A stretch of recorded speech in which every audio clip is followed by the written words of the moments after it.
evening, folks, and welcome to Here's the Deal. I'm your host, Shiloh, not the sick one, Kilber. Uh, I got my trusty co-host with me, Mr. Marvin. How yeah, are you? good. You got me for like 5 minutes. I'm going back to bed. Got you for 5 minutes. So Yeah. Oh, boy. Yeah, it's been a rough couple of days. I don't know why I picked up, but I'm lucky to be sitting upright at the moment. Sarah woke me up to come down and do the show. well, thank you, Sarah, if you can hear me or if you're watching. Yeah. So Yeah. So, real quick before I hop off and Phil hops on, I would love to be staying on with you guys tonight. Phil Jacobs is going to be on with us. He's challenging down in District 32. Pretty awesome to see somebody else stepping up for a legislative position.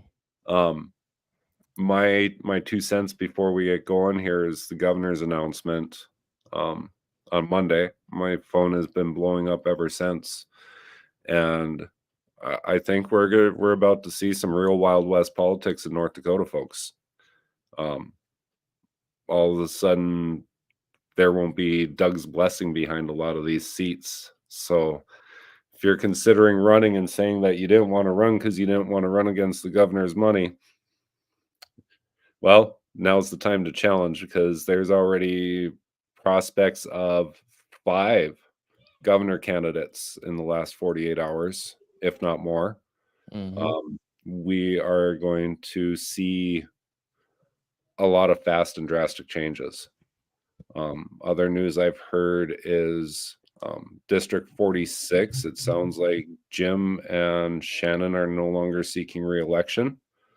Who are the 5? Well, we got Campbell, rumors of Kelly Armstrong, Tammy Miller, which I've suspected for a while, supposedly Lisa Fedorchak, who's public service commission now, that got appointed by Doug here this about 2 years ago. Did I say Tom Campbell? Nope. Tom Campbell. The rumblings around Brent Sanford are growing. And then there's a couple other ones I'm waiting to see. But again, it's all rumors, folks. So we're not sure who's going to be running. We also have Rick's announcement for Congress. To replace Kelly in Washington. It should be interesting to see how all that plays out as well. And then there's been a slew of announcements in the last week from Senate. I believe there's 7 senators that are retiring. I don't know how many House representatives, but we're about to enter probably one of the craziest seasons in North Dakota politics you've seen. I would agree. With Doug gone, all bets are off. So It'll be interesting to see what happens, because, on the flip side of that coin, is he really going to be gone, or is he going to be behind the scenes? Yeah, well, we can track PACs, right? And then we have Perry's PAC that's showing up now, the Legendary Fund or whatever, where he's sending out mailings to everybody. I got a chance to hold a copy of that letter and read it myself the other day, so I know that's legit. Yeah. So yeah, we're gonna see a lot of moving and shuffling of pieces on the board. But it's a time now where if you are looking at seeking office, it's time to show up and be counted for. Yeah. So yeah, it's gonna be different, isn't it? It's kind of a wild time, I guess. It's kind of exciting and what's the other word? Exciting and nerve-wracking at the same time, because everything's so up in the air and we've got a lot of change moving.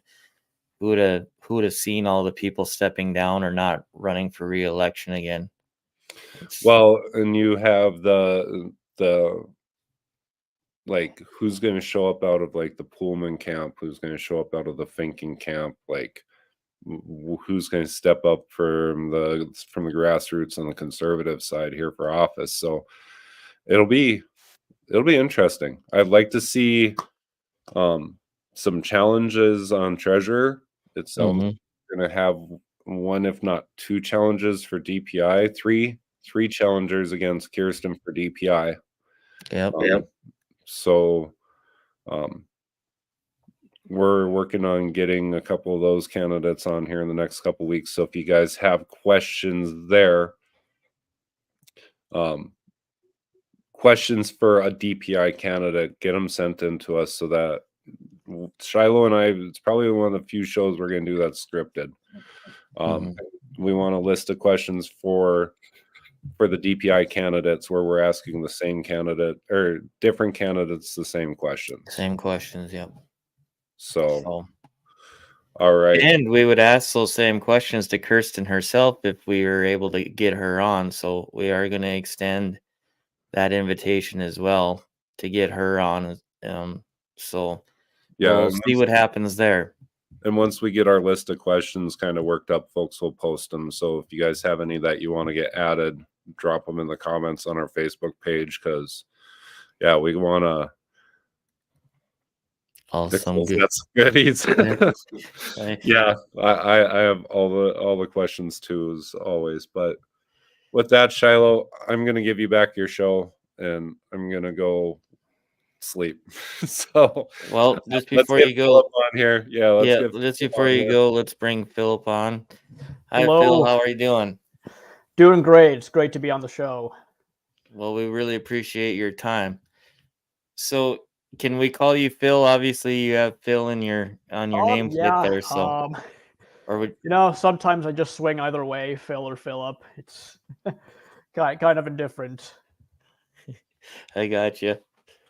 So, why don't you introduce yourself and tell us a little bit about yourself, where you grew up, where you come from, and we'll go from there. Yeah, right. So I definitely seem like a face that has just kind of come out of nowhere. But I'm originally from Dickinson. That's where I was born and raised. I went to Dickinson Trinity Catholic Schools. Went to UMary to get my bachelor's in politics. Stayed at UMary and decided to stay in Bismarck to get my master's in business. And also, just recently last year, I served as a legislative clerk for the GVA and House Human Service Committees, and that kind of just leads up to today. Um, I really, I really seen the need for a new voice in District 32, and I kind of believe this. A new voice should be a person who stands by his principles and stands for what's genuinely good here in North Dakota. Hmm. So while so that's kind of what kind of made me the decision to run. And while facing the biggest issues here in North Dakota, I seek to be an example for younger generations, especially younger generations of leaders, candidates like myself in the future.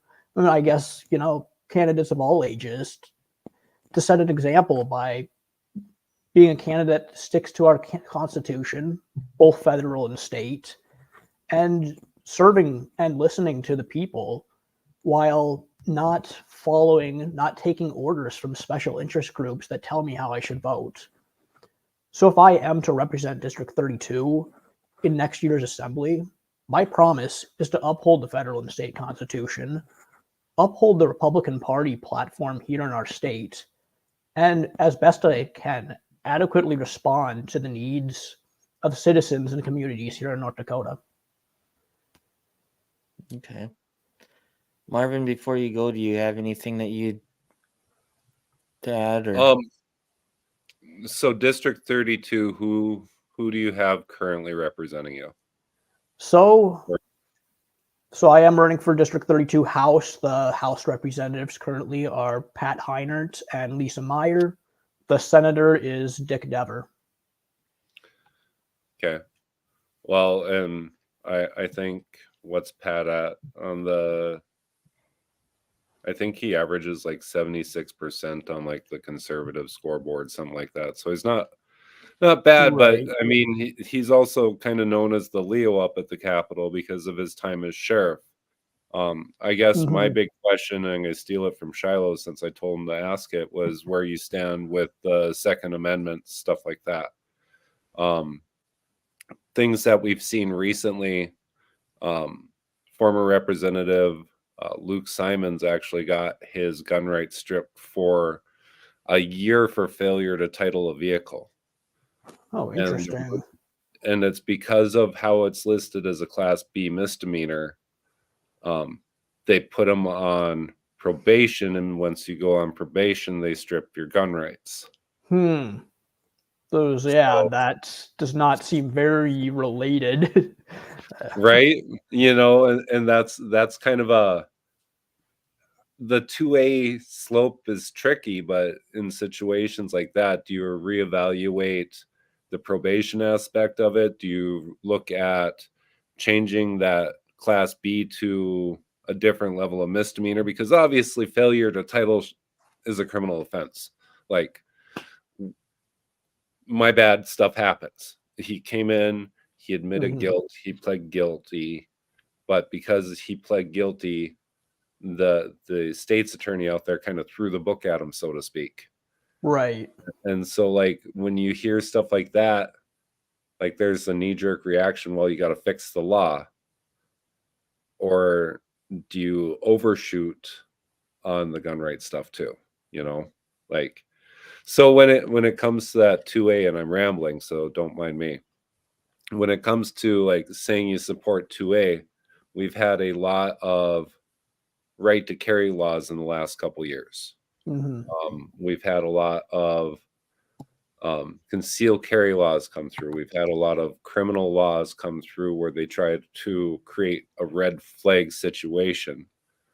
And I guess I'm just curious where you stand on that.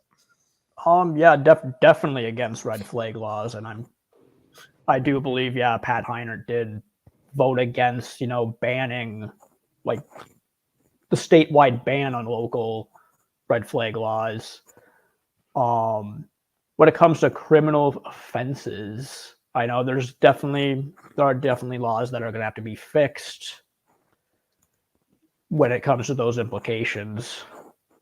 Yeah, and I mean, it's super rare to see somebody take that big of a kind of a, oh, what's the word I'm looking for? Punishment when it comes to something like that. But everybody behind the scenes kind of feels it was because it was Luke that he got that thrown at him. Because I mean, he's a huge Second Amendment supporter, and it was Hmm. kind of a, as far as I'm concerned, somebody's way of telling him he needs to be quiet because, yeah, they're mad at him. I don't know where you feel on that, Shiloh, but it's Well, so Luke Simons is a personal friend of mine. He actually helped me start this show. Um, and with talking with him and just kind of reviewing everything, all the facts, it is no mistake that Luke is very vocal about what's going on in his community and in his state, and he's spoken out um, very much against some of these people like Mike LaFleur and this state's attorney herself. So, um, from what Luke said, and again, I'm paraphrasing here. So, when he was in the trial, the judge was not going to take his gun rights away, and the state's attorney stepped in and said, "Hey, it is the law that if he's on probation, if you're giving him probation, that he loses his gun rights." And so then the judge came through with that. So, um, yeah, it's it's kind of a Hmm. different situation. It kind of depends upon where you're at on things, but yeah, it seems to me that a lot of even the local law enforcement, your sheriffs will tell you that they have to see what the state's attorney says before they'll do anything. So I think these state's attorneys have more power than maybe they should. Right. And they're given more power because the sheriff has more power than an officer. right. And that's what my point was getting to is that um for some reason that they think they have more than they actually do. So, but Well, and you look at even city attorneys during COVID. You know, a lot of our city attorneys around the state were pushing the fact Yeah. that the governor's executive orders were law and the governor doesn't write laws. Mm-hmm. And I think we have things a little bit backwards when it comes to the chain of power, especially when it comes to our sheriffs. So no, Well, that's my big question that I have is like when it comes to the 2A stuff, I mean, you're coming into an area where you have Heinert, you have Lisa. Um, I would like to see. I'd like to see some progress when it comes to the Bismarck area when we're represented at the Capitol because I'm up in 47. So by default, you're in my neighborhood. Right. And yeah, definitely here in District 32 running for office, Second Amendment, it is a huge platform point, especially with, yeah, how incumbents here have voted. so before we get into that, let's back up just a little bit. I'm curious to know, with your background and stuff, um, why did you decide to run? Right. Right. It was, a very, very difficult decision to decide to run. Mm-hmm. And I mean, looking back at, what I have done, getting my bachelor's in political science, Mm-hmm. going on and getting my master's, things that can actually, a lot of coursework that really actually helped me kind of develop myself. And then furthermore, being a clerk for the Legislative Assembly, being there, getting kind of the inner workings of government, seeing how, legislators in my committee are going to vote. It's definitely, a rewarding experience as a clerk. It kind of never felt I was actually working at sometimes. It felt like service. But I think, my decision to run, what really kind of pushed me over the fence was that, with all I believe and all I know and, all my ability is, I need to stop holding back. Is kind of what my inner me was kind of Mm-hmm. telling to do. And, I'm looking, at the representation here in District 32, and they do need a new voice, and that probably goes for quite a few districts here in Bismarck. Right. So, earlier Marvin had said that Pat rates is like 76 or so. Correct. Where do you and him? What's the difference between you and him? What are your constituents gonna get from you that they're not getting from him? I do kind of feel like, and my concerns with, not just Pat Heiner, but a lot of Republicans is listening to the special interest groups, not Mm-hmm. to the actual people in North Dakota, not the people of their district. And, we kind of have to raise that question, not just District 32, but all the districts. Are they actually speaking for the people, or are some Republicans here in this state just trying to follow a narrative? Mm-hmm. What I think where I would place myself, when it comes to ratings, sometimes I am kind of skeptical. I know what CPOC, I think they're one of the big conservative ratings, and they're pretty generous for some of the Republicans here, I would say. Okay. Definitely, you bring up the voting records, and you see a lot of no votes for a Mm-hmm. lot of important bills this past assembly. I think there could be some more fair ratings that rate some of these Republicans much lower than what some ratings rate them as. Yeah. Well, the newest one that released was CPAC. Pat 2023 was rated at 71. 2021 was at 74. Lifetime score of 66.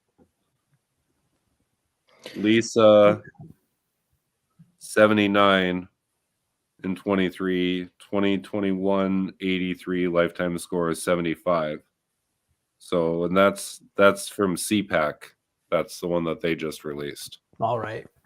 So, like, I haven't had a chance to look at what all the bills were that they were going based on, but there's 2, 4, 6, 8, 10, 12. Looks like 22 bills total that they took. 22. Okay. So Okay, so you mentioned earlier about the lobbyists and stuff. Where where do you stand with the out of state lobbyists, and how do you, I guess, and we've asked quite a few of the candidates that have come on here, is how are you going to handle the lobbyists and the pressure that is put on you as a freshman coming into the legislature? There's a lot of pressure from lobbyists out there. Right. How do you think you're going to handle that and deal with that and still be able to serve your constituents?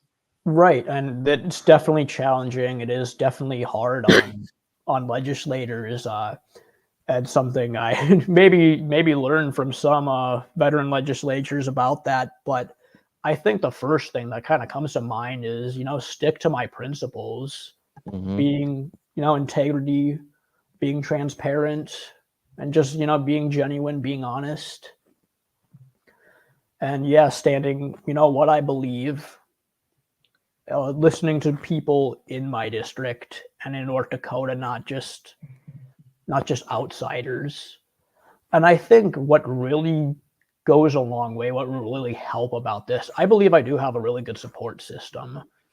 Friends and family, definitely people who have not only some of them encouraging me to run, and then some of them who, no matter what, will support me in kind of the decisions I make. Um, no people to talk to if I am pressured by lobbyists and special interest groups, kind of some people to turn to and hey, um, need some support to do the right thing. Hmm. So, and so I think that's kind of how I'll handle it. so something you don't see very often, but Senator Magrum has always said that he doesn't take money from any of the big PACs, stuff like that, when it comes to running for office because he doesn't want to feel indebted to them. And I'm curious, like, a lot of our legislators are taking from coal, they're taking from these different groups, but the one that kind of caught me off guard this last session is 13 of them took money from Pfizer, which is the first time we've ever seen Pfizer go directly to representatives. And it wasn't much, $250 to $500, Okay. but it's still kind of scary considering that one of the bills that got voted down was related to the study of mRNA effects on people. And what Right. was interesting is the 10 people that voted against it out of the House that could change that vote, or 10 of the people that voted against it, all had received campaign donations from Pfizer the year before. Oh my, that's Hmm. deeply concerning. So, like, it goes back to when it comes to when you're running for office, yeah, you're going to need to do some fundraising because you need to, like, Right. you're going to need flyers, you're going to need materials. Like, it's a necessary evil. Hopefully, you don't have to go to the extent where Senator Bain went, where they ended up wrapping. God, what he dumped into his own campaign. I think he put like $35,000 of his own money into his Senate run because of the challenge coming from Jessica Bell, Hmm. which is insane. It's North Dakota. You should be Yeah. able to do this in your local district for $1,000. Yeah. Mhm. Do some Nordoc, do some pamphlets. But if you had a PAC like that approach you, how would you handle them? Would you just send their check back in the mail? If it's a PAC that you agree with, would you accept? I mean, it's a valid I question. think definitely if it's like North Dakota based, I really like what North Dakota Family Alliance is doing. So there could be a few local groups that I may take from if I and the group share the same values. Yeah. Yeah. But yeah, definitely nothing that I'm skeptical of, nothing that would go against my values. How do you plan on campaigning then?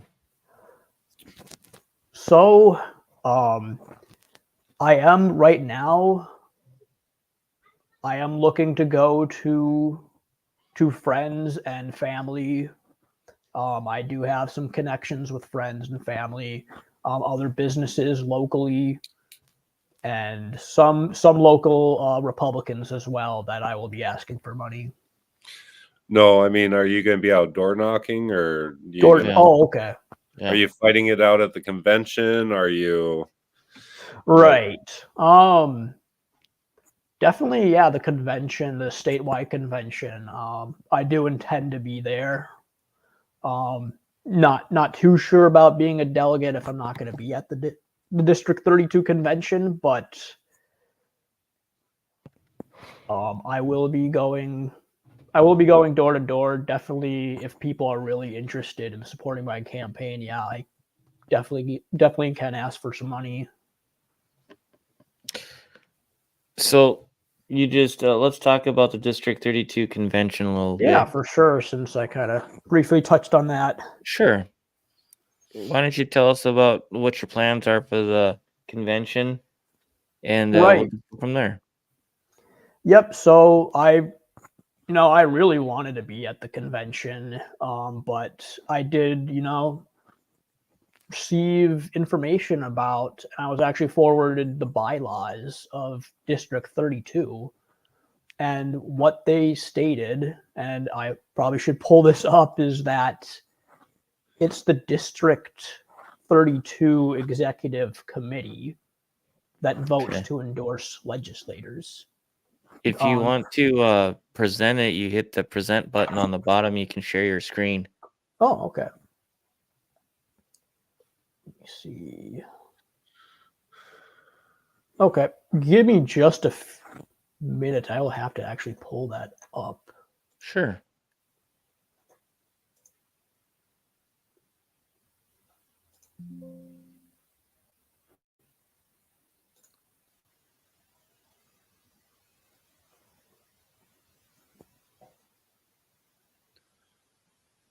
So he's pulling up a letter that his district wrote, and did they post it somewhere? I did just release this on my Facebook page. Okay. But I'll just read off some of the important articles. Sure. Let's see.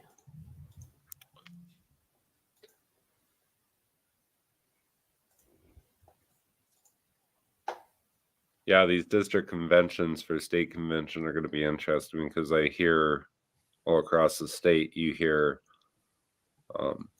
lists being pre-made before the endorsing convention even takes place, or the district convention even takes place, of who's going to the state convention. And it's like, it's one thing to have a wish list for the seats. Yep. It's another thing to decide who's going before anybody has a chance to vote on it. And I've heard that in a couple districts. Definitely some bylaws that need to be cleaned up. Because I feel when it comes to state convention, your district representation should represent the entire district, not just one faction. Mm-hmm.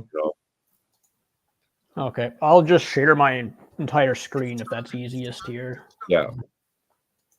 But okay, so this is what I pulled up here. So, and here's Article 10 of District 32 Republican bylaws, and this states all current members of the district committee shall be automatic voting delegates to the district convention.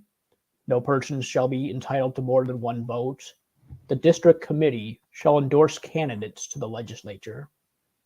Then Article 5, Section 1, the distinct committeemen of the party's nominees for and members of the Legislative Assembly, and the officers of the district committee. So that it kind of says who is the district, makes up the district committee. So, and that includes members of the Legislative Assembly, and they may call for bylaws did say they may call for an open endorsing convention if they choose to do so.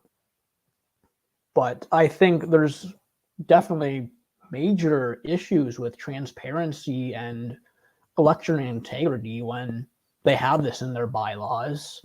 And that's kind of why I made the choice not to be at the convention. I got you. So, That's go ahead. yeah. So, and kind of the saying, it's the good old boys club, and kind of it's not healthy for any kind of political event at all. I know that with other things, I can see that, but there's no need to exclude different voices when the goal of politics is to serve the people, and serving the people can't happen if voices that aren't heard and there's exclusive interests of the club to kind of protect themselves and what they got going for them. Yeah, that's for sure. Let's talk a little bit about the budget now. I think this last legislative session, what was it, Marvin? 19 billion spent? Yeah, 19 Somewhere in there. billion, like 6.5 to Department of Human Services, another 4 or 5 billion to DPI.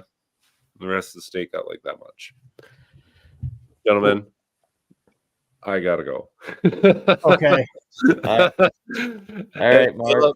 Philip, as you're running, you have my cell phone number. Call me, bud. Catch me on a night when I'm feeling better. I would love to talk Absolutely. with you, see how I can help you. I'm glad to see that you're challenging in 32, but I'm gonna go crawl A lot back. of people are. All right. Yep. Thank you, Marvin. And Yeah. we'll have him on some more too before the election. So Yeah, I'll for catch you later, Shiloh. Sorry to duck and run, guys. Nope, that's fine. That's All fine. right. So, all right. Have a good one, Marvin. Yeah, So you too. let's talk a little bit about the budget. Where do you stand on the budget and with what we're spending and versus what we're getting?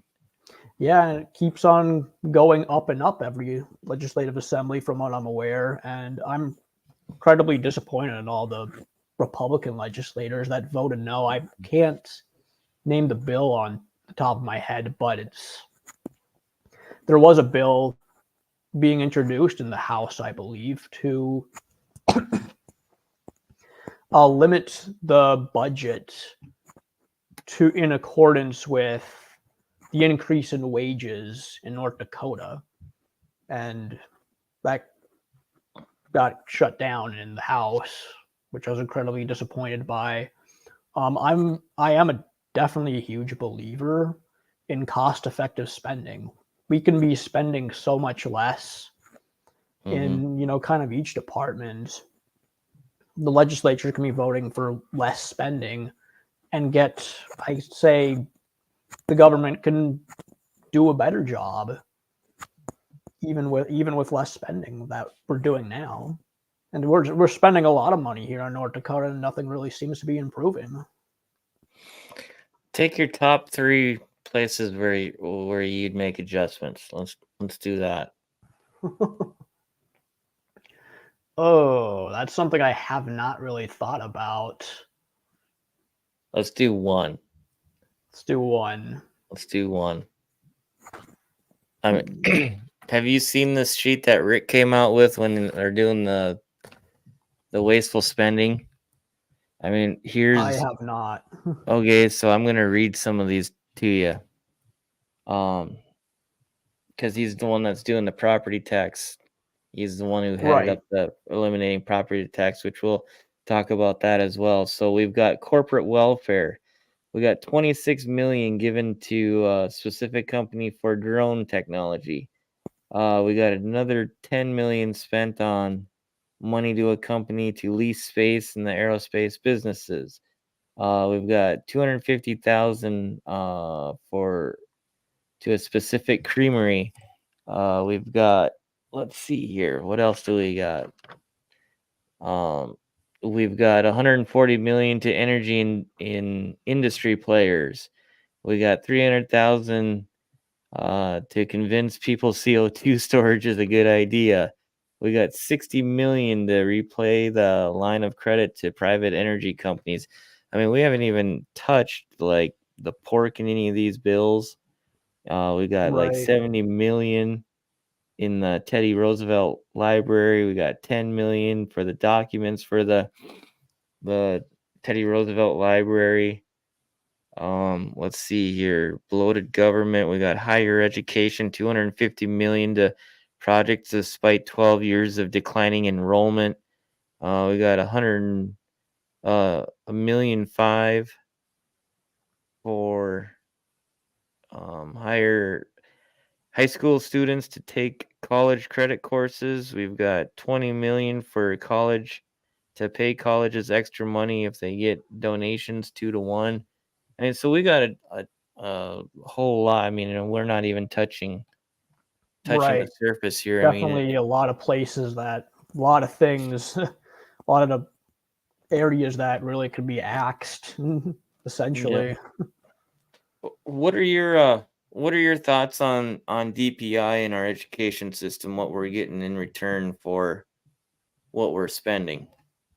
Um, what I've seen, test scores among students have not gone up at all. So we're definitely there's no improvement in the education system. There may be, and plus there money's being spent to kind of set a narrative in our education system, whether people think it's happening or not. Definitely in the public schools. So Well, as a parent and as a taxpayer, it saddens me to see that our state average and as far as our proficiency scores, it's okay to be 30 to 40% in it. I mean, absolutely. you picked a subject.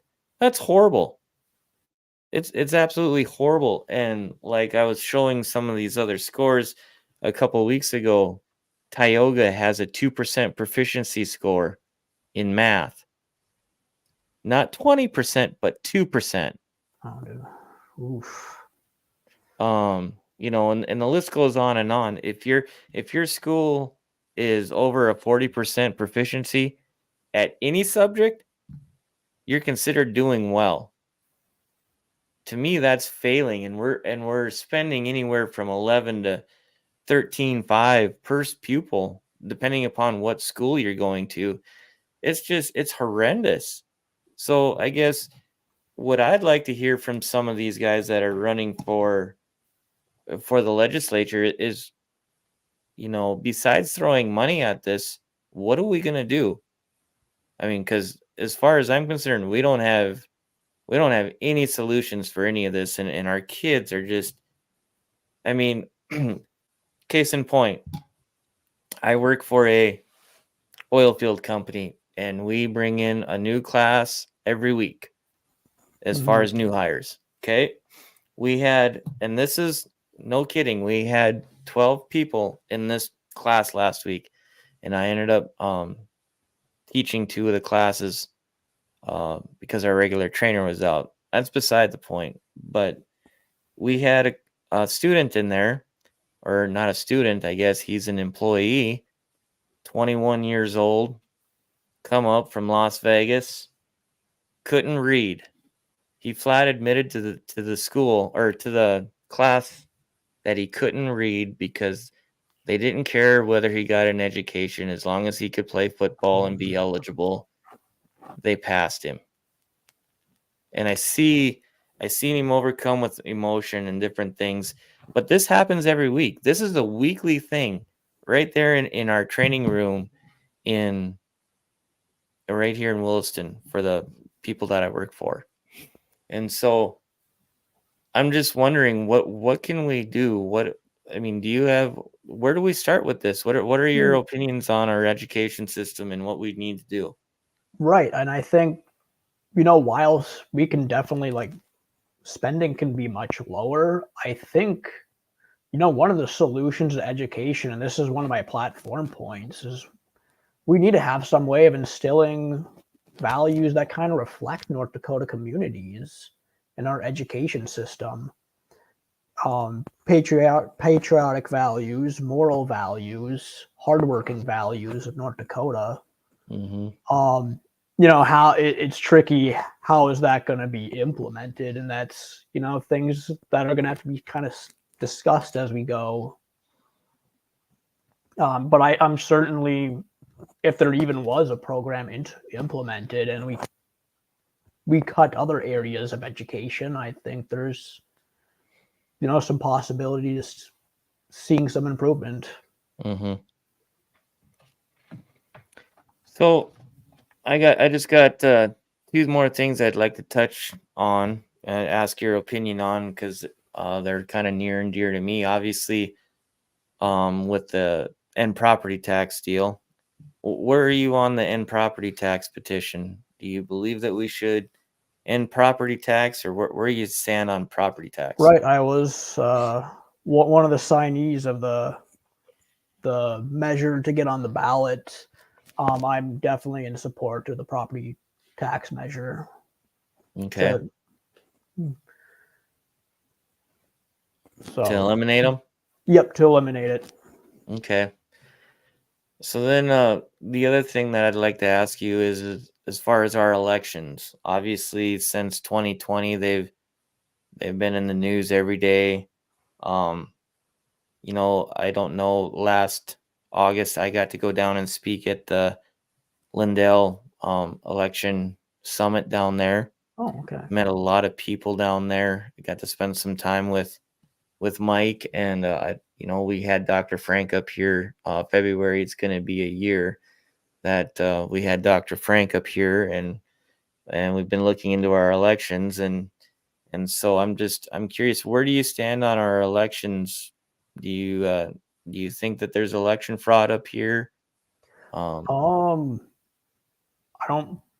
don't believe to the extent in some states, but it's definitely a concern up here, especially with the electronic ballots. That can definitely a cause for concern.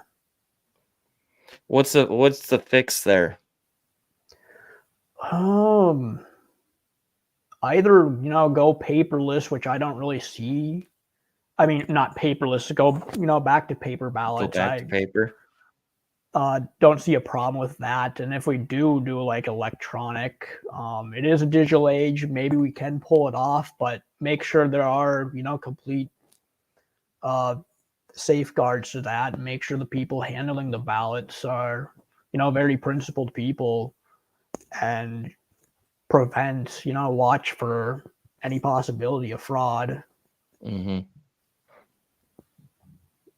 So one of the big how do I say this? One of the big things that you'll hear from the media is the machines aren't connected to the internet, or have no way to get on the internet.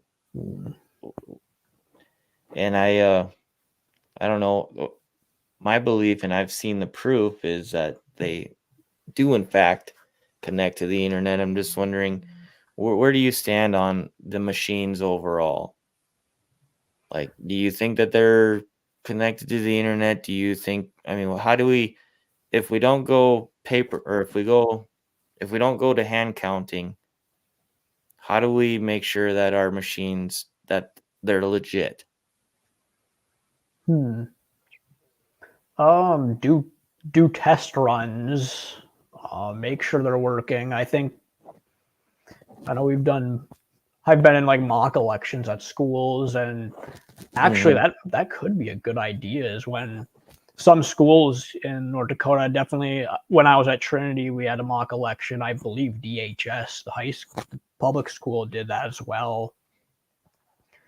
You could run a machine for those mock elections, and kind of a test to see if it's working well, and maybe do a comparison with hand counting to see if they're accurate. I think people are more interested into knowing that they aren't connected to the internet, to where the funny business can be can be done. And so I Right. think, in my opinion, and I don't know, you can comment on this.